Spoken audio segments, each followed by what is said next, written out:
अस्सलाम वालेकुम। कैसे हैं आप लोग? सब खैरियत से हैं? उम्मीद करता हूं कि आप लोग सब खैरियत से होंगे और मैं भी अल्लाह तबारक व तआला के फजल करम से बिल्कुल खैरियत से हूं। सेकेंड ईयर मैथमेटिक्स में हमने चैप्टर नंबर 6 इंटीग्रेशन शुरू कर रखा है और इसमें एक्सरसाइज हमारी चल रही है 6.1। 6.1 की क्वेश्चन नंबर 1 के पहले 7 पार्ट्स में आपको करवा चुका था। आज हम करेंगे पार्ट 8 से लेके पार्ट 12 तक 5 सवालात। इंशाल्लाह ये 5 मिनट में हो जाएगा और ये 5 मिनट की वीडियो आपको 5 सवालात का सलूशन देकर चली जाएगी। मैं आपसे सिर्फ ये कहूँगा कि ये जो सवालात है ना, ये क्योंकि इसका सोल्यूशन बहुत मुख्तसर है तो ये MCQs के पॉइंट ऑफ व्यू से बहुत ज़्यादा इंपॉर्टेंट है और सारा खेल है इसके कुछ फार्मूलाज का। अगर आप फार्मूलाज याद कर लेते हैं तो ये आपके लिए बड़ा आसान होगा। ठीक है, तो 6.1 का अगर आपको क्वेश्चन नंबर 1 याद हो तो उसका क्वेश्चन था evaluate the following definite integral by using standard formulas.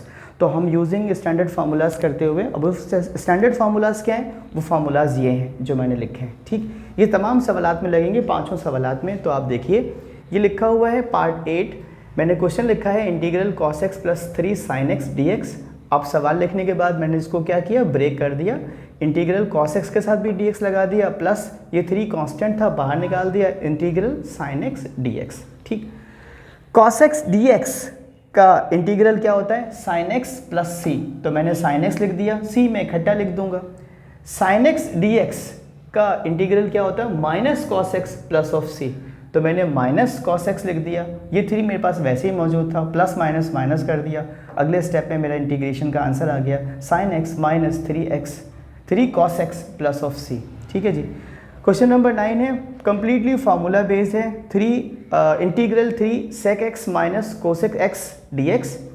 Question को मैंने दोबारा कॉपी कर दिया। देखिए sec x dx किसके बराबर होता है? Natural log modulus sec x plus tan x plus of c। आप खुद लगाते हैं।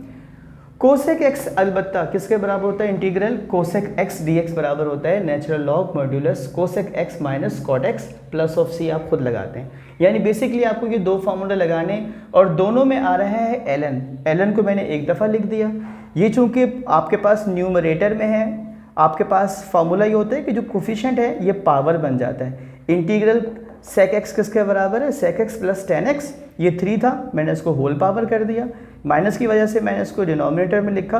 कोसेक x बराबर होता है किसके? Integral cosec x minus cot x। ठीक है, और उसके बाद हमने यहाँ पर क्या लगा दिया था? Plus of c। अब ln नीचे भी लिखता है, ln ऊपर भी लिखता है, तो मैंने ln को एक ही दफ़ा लिख दिया और कांस्टेंट में कांस्टेंट ऐड करें तो कांस्टेंट ही होता है। अब के पास है पार्ट 10 और वो कहते हैं integral 2 tan x minus 5 sec x dx। ठीक है जी। अभी हमने जिक्र खैर करना है किसका? इंटीग्रल tan x dx बराबर होता है natural log sec x plus of c। और देखिए ये रखी हुई है 2, तो 2 क्या बन जाएगी? इसकी पावर बन जाएगी। तो इस 2 को मैंने पहले tan x को मैंने कर दिया sec x और इस 2 को कर दिया मैंने इसकी पावर। नेचुरल लॉग आ रहा था ln, वो मैंने ln लगा दिया। प्लस ऑफ c आ रहा था, देखिए मैंने प्लस ऑफ c लगा दिया। माइनस था तो नीचे लेके चला गया। पावर बनाऊंगा मैं किसको? 5 को, क्योंकि कोफिशिएंट है 5। sec x बराबर था किसके? Natural log sec x plus tan x। तो ये आ गया sec x plus tan x की पावर 5, क्योंकि यहाँ पर 5 था। प्लस ऑफ c एक दफ़ा लिख दीजिए।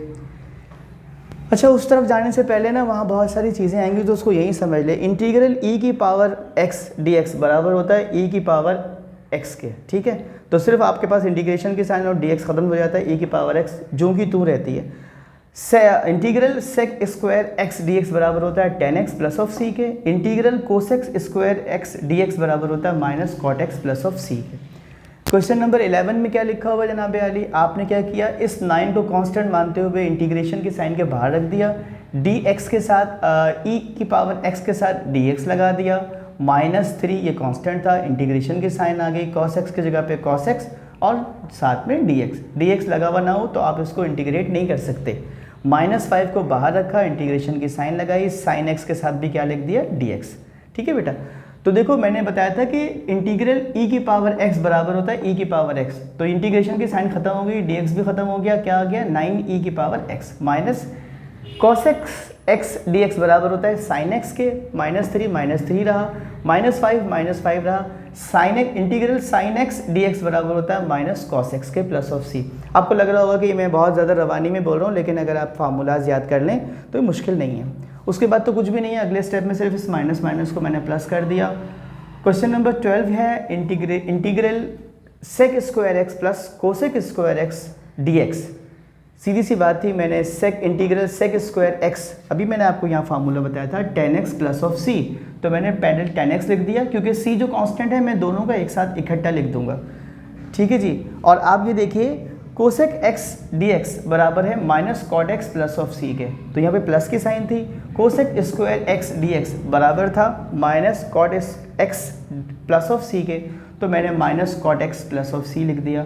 और मेरे यहाँ पर क्वेश्चन नंबर 1 के पार्ट A to 12 क्या हो गए हैं कंप्लीट। आने वाले दिनों में मुझे याद है कि चैप्टर नंबर 7 से लेकर 12 तक के इंपॉर्टेंट लिखवाने हैं सेकेंड ईयर मैथमेटिक्स में, और 6.1 का मैं क्वेश्चन नंबर 2 इंशाल्लाह शुरू करूँगा। और मैं सारी एक्सरसाइज तो नहीं कराऊँगा, अलबत्ता जो सवालात इम्तहान के पॉइंट ऑफ व्यू से इंपॉर्टेंट है वो कराऊँगा। अपना बहुत ख्याल रखिएगा। वीडियो पसंद आई हो तो शेयर करना मत भूलिएगा। अल्लाह हाफिज़।